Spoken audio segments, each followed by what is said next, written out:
Good morning student. आज हम संख्याओं के अवधारणा चैप्टर पर बात करते हैं। कल मैंने वीडियो बनाया तो आज आप लोगों को विजुअल नहीं था, आज आशा करता हूँ कि विजुअल होगा। चलिए, संख्या संख्या एक प्रकार की गिनती या माप है। संख्या एक प्रकार की गिनती या माप है जो वस्तुओं को गिनने के लिए मस्तिष्क को संकेत प्रदान करती है। यानी कोई भी नंबर जब हम बताते हैं, कोई भी संख्या बनाते हैं, जैसे मेरे पास 11 पेन है, तो उनको संख्याओं को लिखने के लिए यानी 11 पेन, यानी ये 11, ये एक संख्या 2 अंकों की एक संख्या है जिसे 11 पेन, यानी मैंने लिखा 11 पेन, यानी मेरे मस्तिष्क को बता रही है कि ये 11 पेन है। ठीक है, तो इसी तरीके से आगे बढ़ते हैं और बात करते हैं कि 11 पेन है। इसी प्रकार के कोई भी और संख्या होती है कि जैसे मेरे पास 100 पेन है, कि 1000 सेब है, कुछ भी इस तरीके के इस तरीके से हम चीजों को बता सकते हैं कि गिनने के लिए, यानी संख्याओं को हम वस्तुओं को गिनने के लिए काम में प्रयोग करते हैं। जैसे संख्या बनती किससे है, यानी जो जिनसे संख्या बनती है उनको हम सांख्यिक कहते हैं। यानी दूसरा अर्थ का सांख्य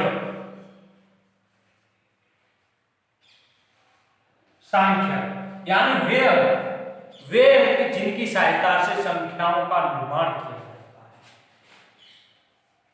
वे अंक जिनकी सहायता से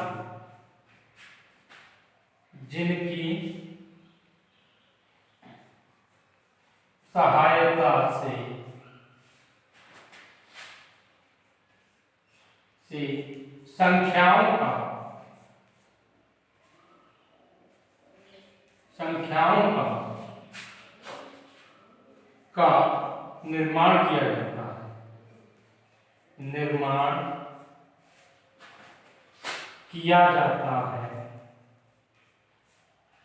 किया जाता है। उन्हें सांख्यिक कहते हैं। उन अंकों को सांख्यिक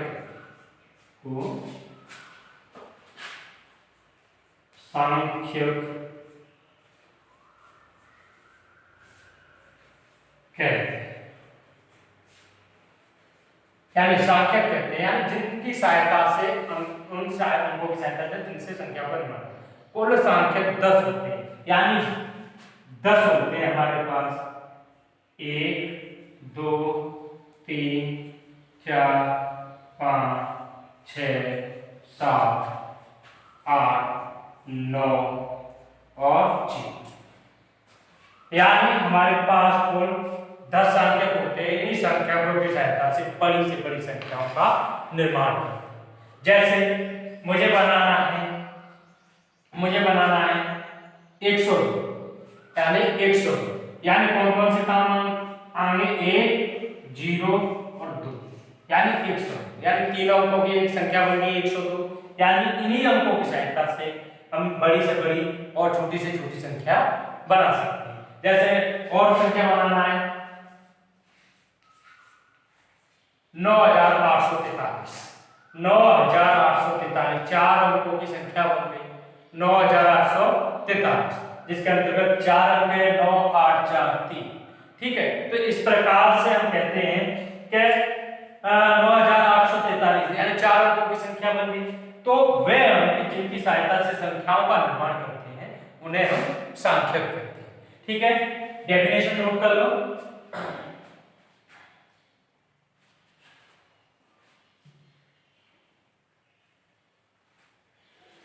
ठीक है, मैं इसे रफ करता हूं।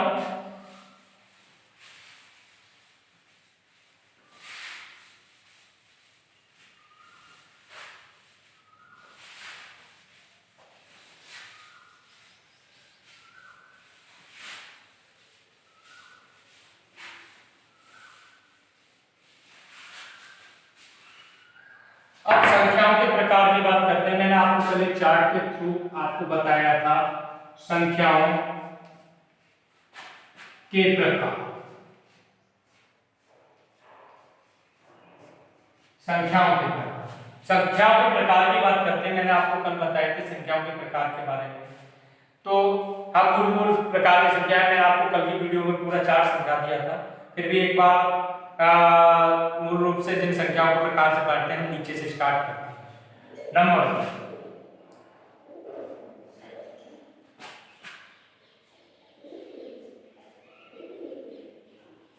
प्राकृतिक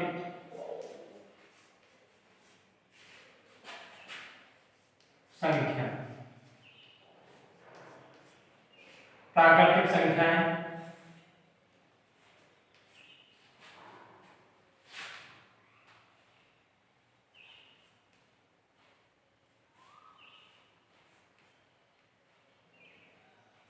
प्राकृतिक संख्याएं वे संख्याएं जो यानी गिनती वाली संख्या, गिनने के काम में यूज लेने वाली संख्याओं को प्राकृतिक संख्या, जो हमारी गिनती वाली संख्या होती है एक से लेकर, यानी प्राकृतिक संख्याएं एक से स्टार्ट होती हैं, एक से लेकर और डैश डैश डैश अनंत तक चलती, यानी अनंत तक चलती है।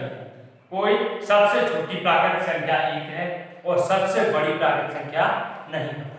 ठीक है, इसके बाद आती है पूर्ण संख्या।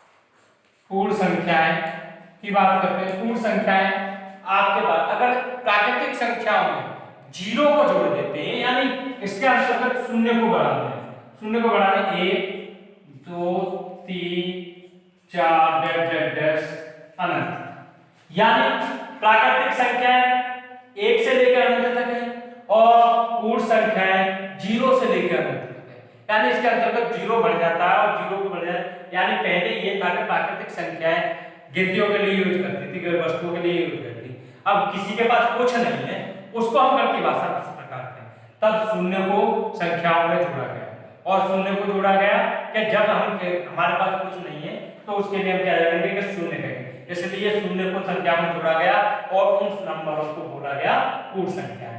प्राकृतिक संख्याओं को अंग्रेजी के कैपिटल एन से प्रदर्शित करते हैं और पूर्ण संख्याओं को डब्ल्यू से प्रदर्शित करते हैं। ठीक है, इसके बाद बात करते हैं नंबर 3 पूर्णांक।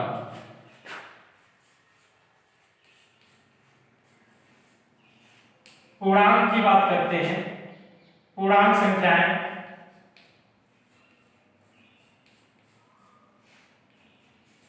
पूर्णांक संख्याओं के अंतर्गत देखिए, पूर्णांक संख्या यानी जीरो से लेकर, अब देखिए पूर्णांक संख्याओं में जीरो से लेकर अनंत तक होती है, पूर्ण संख्याओं में जीरो से लेकर अनंत तक होती है और पूर्णांक में भी अब पूर्ण में कुछ ऐड किया जाएगा जिससे पूर्णांक संख्या बने। तो जीरो से लेके 1 2 3 4 डैश डैश डैश अनंत तक, ठीक है, अनंत तक। उसके बाद इसके बाद इधर -1 -2 -3 -4 डैश डैश डैश अनंत, यानी इधर भी ये अनंत तक चलेगी, ये अनंत तक चलेगी। यानी माइनस की बात करें तो माइनस डैश डैश डैश और अनंत, यानी इन संख्याओं में माइनस की संख्याएं मौजूद है तो ये, यानी जीरो के दाईं तरफ धनात्मक पूर्णांक होते हैं और जीरो के बाईं तरफ ऋणात्मक पूर्णांक होते हैं, और जीरो न तो धनात्मक पूर्णांक है और न ही ऋणात्मक पूर्णांक है। ठीक है, यानी -1 से लेकर अनंत तक की संख्या को ऋणात्मक पूर्णांक और 1 से लेकर अनंत तक की संख्या को धनात्मक पूर्णांक कहते हैं। अब धनात्मक पूर्णांक के बाद आते हैं हमारे पूर्णांक के बाद आती है भिन्न।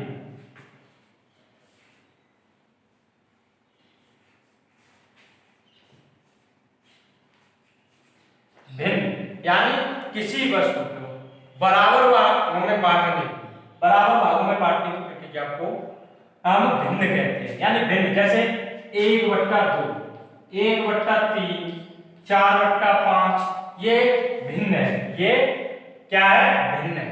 इसको हम कहेंगे कि ये भिन्न है और इस प्रकार के वस्तुओं को बांटने की प्रक्रिया है।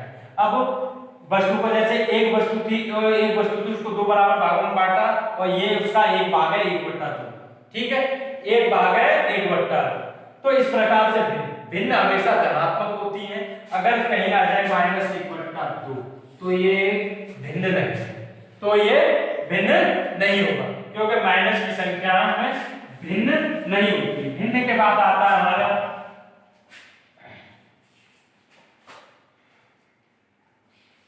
परिमेय संख्या। परिमेय संख्या, परिमेय संख्याएं,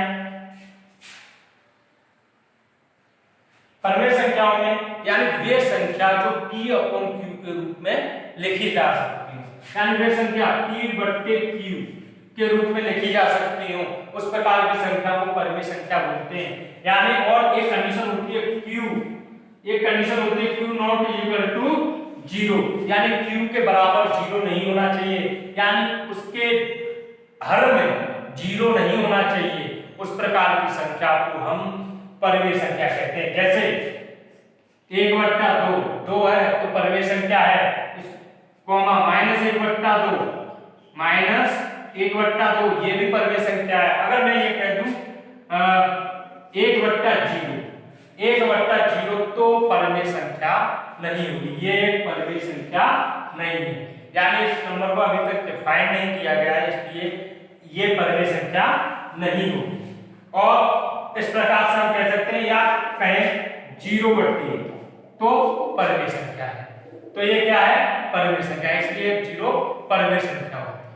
ठीक है, यानी 0, जैसे मैं बात करूं एक परिमेय संख्या है, क्योंकि इसके नीचे में 1 लिख दूं तो इस संख्या को कोई फर्क पड़ने वाला नहीं, और जिसके अंदर में 1 होता है उस संख्या को हम परिमेय संख्या बोलते हैं। 1 हो, 2 हो, 3 हो, 4 हो, कुछ भी हो, यानी 0 नहीं होना चाहिए, हर में 0 नहीं होना चाहिए, और अंश में कुछ भी हो कोई दिक्कत नहीं, पर हर में 0 नहीं होना चाहिए। इस प्रकार की संख्या को परिमेय संख्या कहते हैं। ठीक है, जैसे आगे चलते हैं। अब एक अंतर होता है भिन्न और परिमेय संख्या, मैंने आपको कल भी बताया था कि सभी परिमेय संख्या, सभी भिन्न परिमेय संख्याएं हो सकती हैं, पर सभी भिन्न परिमेय संख्या हो सकती हैं, पर सभी परिमेय संख्या भिन्न नहीं हो सकती। सभी परिमेय संख्या भिन्न नहीं हो सकती, क्योंकि भिन्न में सिर्फ धनात्मक संख्याएं आती हैं, धनात्मक संख्याएं आती हैं। ठीक है, और इसमें परिमेय संख्याओं के अंतर्गत धनात्मक और ऋणात्मक दोनों प्रकार की संख्याएं आती हैं। ठीक है, आगे चलते हैं। इसके बाद नोट कर लीजिए इसको,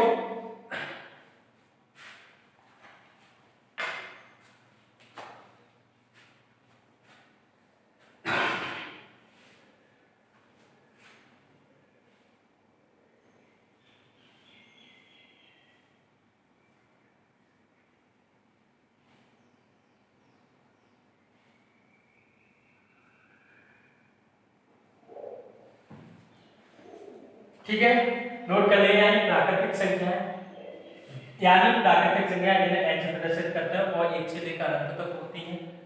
पूर्ण संख्याएं जिन्हें w से प्रदर्शित करते हैं और 0 से लेकर अनंत तक होती हैं। पूर्णांक संख्याएं जिन्हें इंटीजर कहते हैं, यानी natural number, whole number, integer. ठीक है, इंटीजर यानी इनको i से प्रदर्शित करते हैं, और इसमें नेगेटिव और पॉजिटिव दोनों प्रकार की संख्याएं होती हैं। 0 के भिन्न, इनमें सिर्फ पॉजिटिव संख्या होती है, और जो भिन्न होती है यानी P/Q के रूप में होती है, P/Q के रूप में होती है, और P/Q के रूप में सिर्फ धनात्मक संख्या जो है वो ही भिन्न कहलाती है। ठीक है, परिमेय संख्या यानी परिमेय संख्या जो P/Q के रूप में लिखी जा सकती है। Q नॉट इक्वल टू 0, यानी Q की जगह 0 नहीं होना चाहिए, यानी Q में 0 नहीं होना चाहिए, 0 नहीं होना चाहिए हर के अंतर्गत। इसलिए वो ये सभी प्रकार की ये संख्या जो उदाहरण 1/2 -1/2 0/1 ये सभी प्रकार परिमेय संख्या है। अब बात करते हैं अपरिमेय संख्या। ठीक है,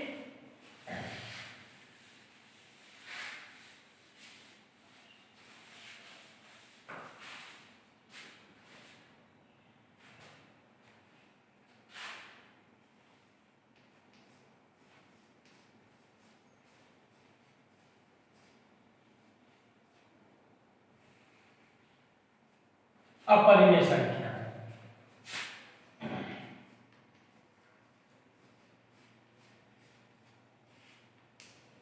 अपरिमेय संख्याएं जो वे संख्याएं जो p बट्टे q के रूप में नहीं लिखी जा सकती, यानी वे संख्याएं जो p बट्टे q के रूप में नहीं लिखी जा सकती है, इस प्रकार की संख्याओं को अपरिमेय संख्याएं कहते हैं। जैसे under root 2, under root 3, under root 5 और यानी अपरिमेय संख्याएं जिन्हें p बट्टे q के रूप में नहीं लिखा जा सकता है, उस प्रकार की संख्याओं को अपरिमेय संख्याएं कहते हैं। ठीक है, under root 2, under root 3, under root 5, under root 7, 6 इस प्रकार की जो संख्या है वो अपरिमेय संख्याएं पूर्ण वर्ग संख्याएं नहीं हो सकती। जैसे मैं कहूं अंडर रूट 4, अंडर रूट 4, क्या ये एक अपरिमेय संख्या है? क्या ये एक अपरिमेय संख्या है? नहीं, यह अपरिमेय संख्या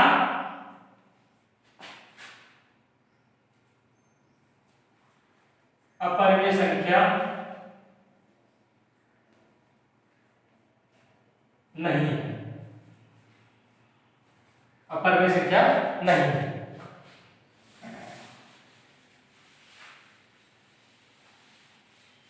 अपरिमेय संख्या नहीं, क्यों? क्योंकि 4 एक पूर्ण वर्ग संख्या है और इसका वर्गमूल लेंगे तो 2 आएगा, 2 आएगा और 2 इसका वर्गमूल लेंगे तो क्या आएगा? 2, और 2 क्या है? एक पूर्ण एक परिमेय संख्या है।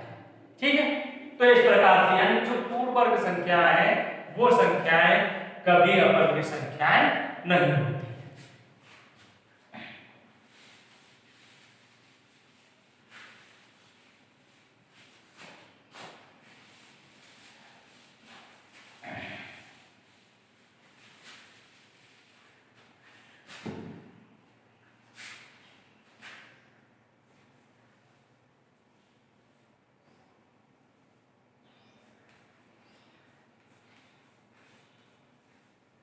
प्राकृतिक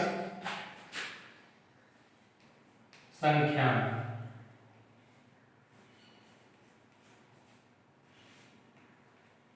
प्राकृतिक संख्याएं की बात करते हैं।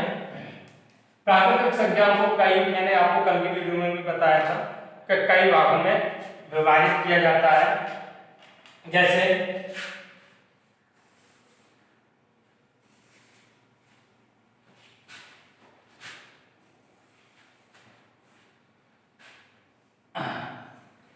सम संख्या,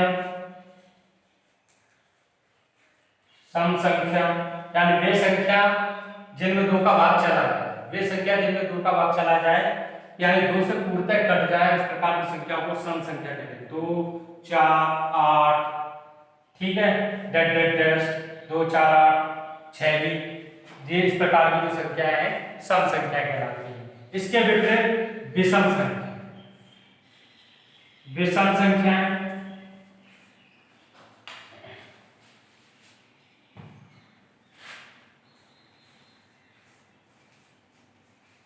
विषम संख्या, विषम संख्या जो 2 से पूर्णतः नहीं कटती हो, जो 2 से पूर्णतः नहीं कटती हो। जैसे 1, 3,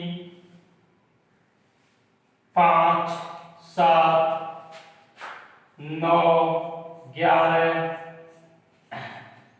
13, 15 इस प्रकार की जो संख्याएं ये विषम संख्या है, यानी इवन नंबर और ऑड नंबर। ठीक है, इवन नंबर यानी सम संख्या 2, 4, 8, ऑड नंबर यानी 1, 3, 5, 7, 11 इस प्रकार की संख्याओं को ऑड संख्या कहते हैं। इनमें 2 का भाग पूर्णतः नहीं जाएगा। ठीक है, इसके बाद बात करते हैं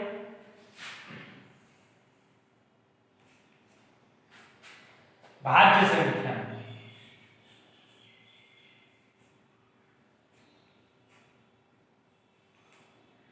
भाज्य संख्या है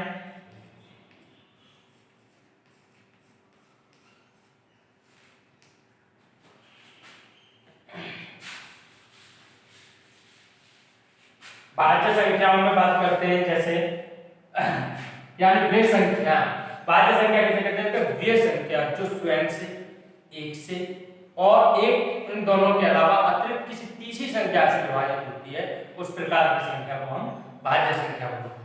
जैसे 4, 4 में भाग 2 का भी जाएगा, 4 में भाग 1 का भी जाएगा और 4 में भाग 4, यानी 1 और 4 के अतिरिक्त तीसरी संख्या का भाग आ रहा है, तो इस प्रकार की संख्याओं को हम भाज्य संख्या कहेंगे। जैसे और भी संख्याएं हैं, 4 है, 6 है, 8 है, 9 है, 10 है, 12 है, इस प्रकार की जो संख्या होगी वो भाज्य संख्याएं कहलाती हैं। ठीक है, अभाज्य संख्या, अभाज्य संख्याओं की बात करते हैं।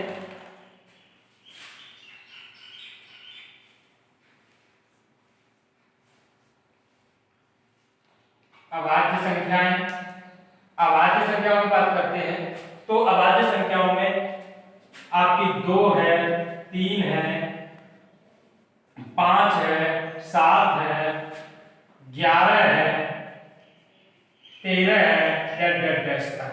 यानी वे संख्या, अभाज्य संख्या कौन सी संख्या होती है? वे संख्या जिनमें स्वयं का और एक के अतिरिक्त किसी अन्य संख्या का भाग नहीं जाएगा, तो इस प्रकार की संख्याओं को हम अभाज्य संख्या कहेंगे। जैसे 2 ले लो, 2 में 2 का भाग चला जाएगा, 1 का चला जाएगा, इसके अतिरिक्त किसी का भाग नहीं जाएगा, तो इसलिए 2 सबसे छोटी अभाज्य संख्या है। यानी जो 2 है वह 2 सबसे छोटी अभाज्य संख्या है। ठीक है, इसके बाद बात करते हैं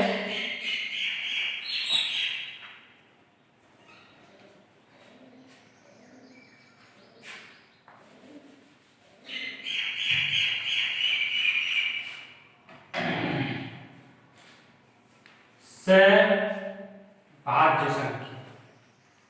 भाज्य संख्या, सहभाज्य संख्याएं यानी ऐसे संख्याओं की जोड़ी, यानी जोड़े में जो संख्या होंगी, जैसे मैं कहूं 2, 4, ये दोनों संख्या क्या है? सहभाज्य है, यानी 2 से 4 विभाजित होता है, वो आपस में विभाजित कर देती हूँ, एक दूसरे को विभाजित कर दे, उस प्रकार की संख्या को सहभाज्य संख्या बोलते हैं। 2, 4 है, 2, 6, 12 है, और भी विभिन्न प्रकार की संख्या 3, 9, 3, 6, इस प्रकार की संख्या को उदाहरण हमारे सहभाज्य संख्या होती है। इसी के साथ साथ एक संख्या और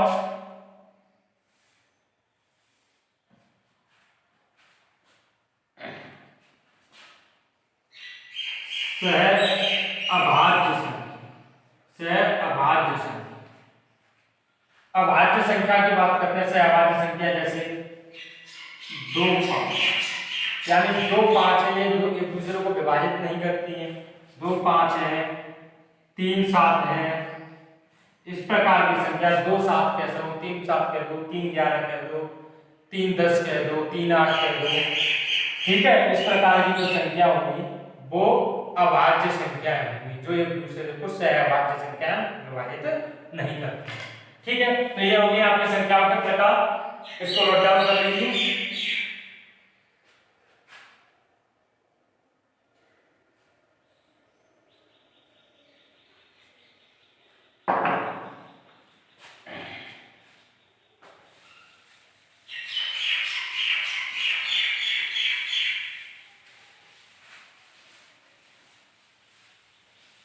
इन्हीं में और संख्याओं में आती है क्रमागत संख्याएं।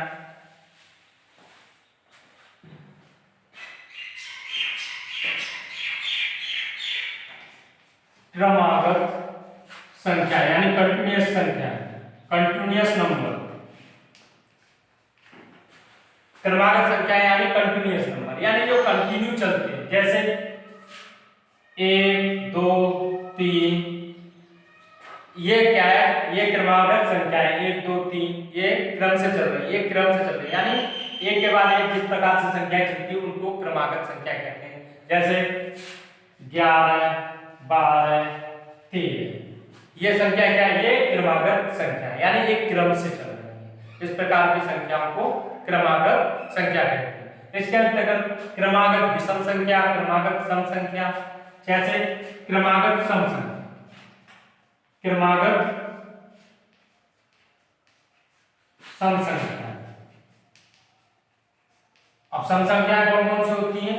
जिनमें 2 का भाग चला जाए, तो क्रमागत सम संख्या कैसे होंगी? 2, 4, 6, ये क्या है? सब सम संख्या है। जिनमें 2 का भाग चला जाता है। डेट डेट 10 और भी संख्या हो सकती है, तो 2 4 6 ये क्रमागत सम संख्या है। ऐसे ही क्रमागत विषम संख्या, विषम संख्या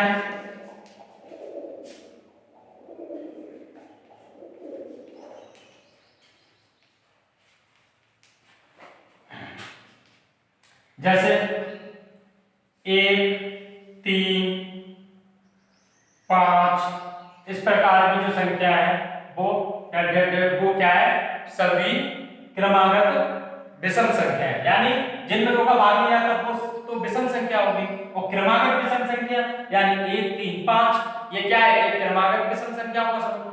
ठीक है, तो इस प्रकार से बात करें 2 4 6 ये क्रमागत सम संख्याओं का समूह है। तो इस प्रकार से हम कह सकते हैं ये क्रमागत सम संख्या, ये क्रमागत विषम संख्या। अगर इस तरीके से बात करें तो क्रमागत संख्या, जिसमें क्रमागत संख्याएं बताइए तो 1 2 3, अगर सम और विषम को जोड़ता है यानी सम जोड़ता है तो ओनली सम संख्याओं का ही समूह देखना है, और विषम कहता है तो ओनली विषम संख्याओं के समूह के बारे में बात करते हैं। ठीक है, आगे चलते हैं।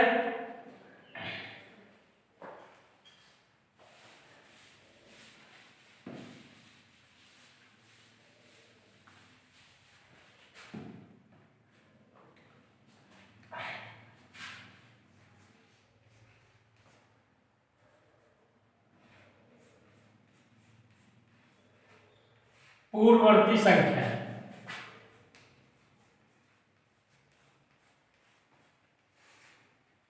पूर्ववर्ती संख्याओं की बात करते हैं यानी वे संख्या, यानी जैसे मैं कोई संख्या लेता हूं, संख्या ली 18, 18 की पूर्ववर्ती संख्या बताओ, यानी पूर्व में से पहले की, यानी किसी संख्या से पहले की संख्या बतानी होती है पूर्ववर्ती संख्या। 18 से ठीक पहले कौन सा क्या आता है, यानी 18 से ठीक पहले क्या आता है, 17, तो 18 की जो पूर्ववर्ती संख्या क्या होगी, 17 होगी। इसके लिए निकालने के लिए संख्या में से हमेशा एक को घटा देते हैं। अगर पूर्ववर्ती संख्या ज्ञात करनी है तो किसी भी संख्या में से एक को घटा देंगे। जैसे मुझे 20 की पूर्ववर्ती संख्या, 20 की पूर्ववर्ती संख्या, पूर्ववर्ती संख्या, तो 20 की पूर्ववर्ती संख्या आंसर क्या हो जाएगा, 20 माइनस 1 बराबर 19। 20 की पूर्ववर्ती संख्या क्या होगी, 19। ठीक है, इस प्रकार से कोई भी संख्या से, कितनी भी बड़ी संख्या सही, उसमें से एक घटा दीजिए, जो शेष आएगा वो पूर्ववर्ती संख्या होगी। इसी में आती है उत्तरवर्ती संख्या, यानी दूसरी है इसकी उत्तरवर्ती संख्या।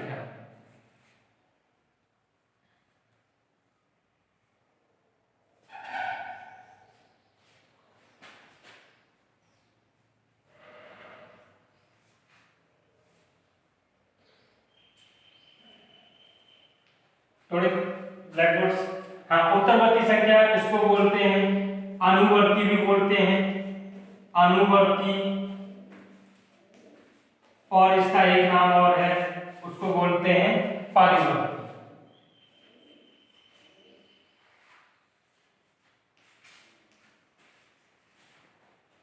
परिवर्ती संख्या, ठीक है, उत्तरवर्ती, अनुवर्ती या परवर्ती संख्या, इसके 3 नाम हैं। 3 नामों में से किसी भी नाम को पूछ सकता है, यानी इसको उत्तरवर्ती भी बोलते हैं, अनुवर्ती भी बोलते हैं और परिवर्ती भी बोलते हैं। ठीक है, यानी उत्तरवर्ती संख्या के अंतर्गत बात करते हैं यानी ठीक बाद की, यानी जैसे अभी हम बात कर रहे थे 20 से ठीक पहले क्या आता है, तो एक घटाया ठीक से ठीक 20 से पहले एक घटा देते हैं, क्योंकि क्रमागत संख्याओं में हमेशा एक का अंतर होता है, और एक है उसमें से घटा देंगे तो ठीक पहले की संख्या प्राप्त हो जाएगी, और ठीक पहले की संख्या क्या है, 19 है।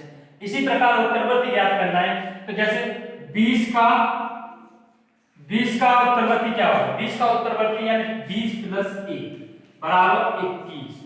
जो 21 है 20 का क्या है, 20 की उत्तरवर्ती संख्या कहलाएगी या परवर्ती संख्या कहलाएगी या अनुवर्ती संख्या कहलाएगी। ऐसे कोई भी किसी भी प्रकार की संख्या ले लो, ले लीजिए 991 की परवर्ती संख्या ज्ञात कीजिए, 991 की परवर्ती संख्या ज्ञात करनी है, तो 991 प्लस 1 बराबर 992। ये क्या है, ये इसकी परवर्ती संख्या है। तो इस प्रकार से हम पूर्ववर्ती और परवर्ती संख्याओं को ज्ञात करते हैं। नोट डाउन कर लीजिए।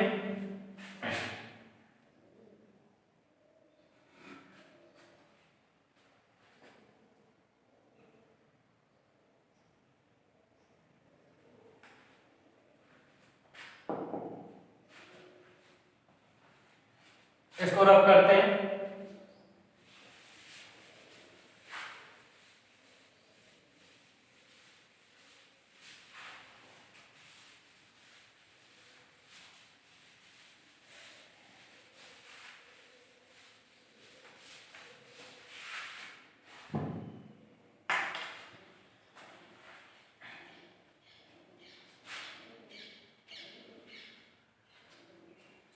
अब बात करते हैं संख्याओं के अंकित मान की और स्थानीय मान की। ठीक है, अंकित मान नंबर 1, अंकित मान। अंकित मान यानी संख्याओं का वह वास्तविक मान जब वह कभी परिवर्तित नहीं होता, यानी संख्याओं का वह वास्तविक मान जो परिवर्तित नहीं होता है, उस संख्या उस मान को वास्तविक या अंकित मान कहते हैं। यानी उस संख्या का वास्तविक मान या अंकित मान कहते हैं, यानी वह मान, संख्या का वह मान जो कभी परिवर्तित नहीं होगा। जैसे मैं बात करूं 9, 9 का अंकित मान क्या होगा, 9 का अंकित मान क्या होगा, यानी 9 का अंकित मान 9 का अंकित मान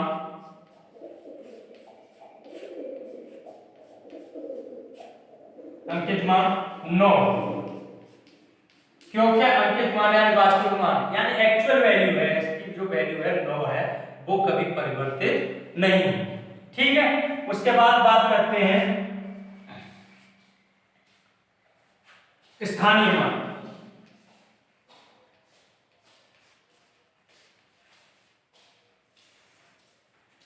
स्थानीय मान, स्थानीय मान की बात करें तो स्थानीय मान यानी वह मान जो संख्या का वह मान जो स्थान के साथ परिवर्तित होता रहता है। जैसे हम बात करें 12, अब 12 की बात करें, अब 12 यानी 12 का यहाँ क्या है, यानी 12 का यहाँ स्थानीय मान 2 है और 1 का स्थानीय मान यहाँ क्या है, यानी किसके स्थान पर, वो इकाई ढाई यानी ढाई के स्थान पर, इसलिए यानी 2 गुणा 1 बराबर 2 और 1 गुणा 10 बराबर 10, यानी टोटल करेंगे इन दोनों का तो 12 आ जाएगा। इसलिए अगर इसमें बात करें 2 का स्थानीय मान 2 है और 1 के स्थानीय मान की बात करेंगे तो 10 है। ठीक है, जैसे किसी भी संख्या यानी कोई भी संख्या उसके स्थानीय मान ज्ञात करने के लिए, यानी किसी भी अंक के स्थान की वैल्यू किस स्थान पर है, उसे अंक की एक्चुअल वैल्यू की बात नहीं करते हैं, इसमें स्थानीय मान की बात करते हैं, यानी वो किस स्थान पर है उसकी वास्तविक वैल्यू क्या है। जैसे कोई संख्या लेते हैं और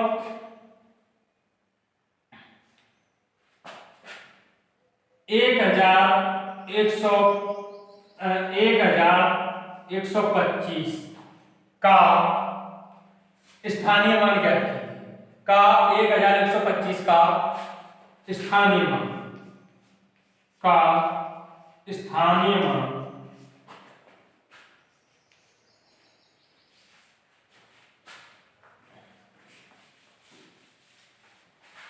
स्थानीय मान क्या होगा, स्थानीय मान क्या होगा, यानी 1000 के अंदर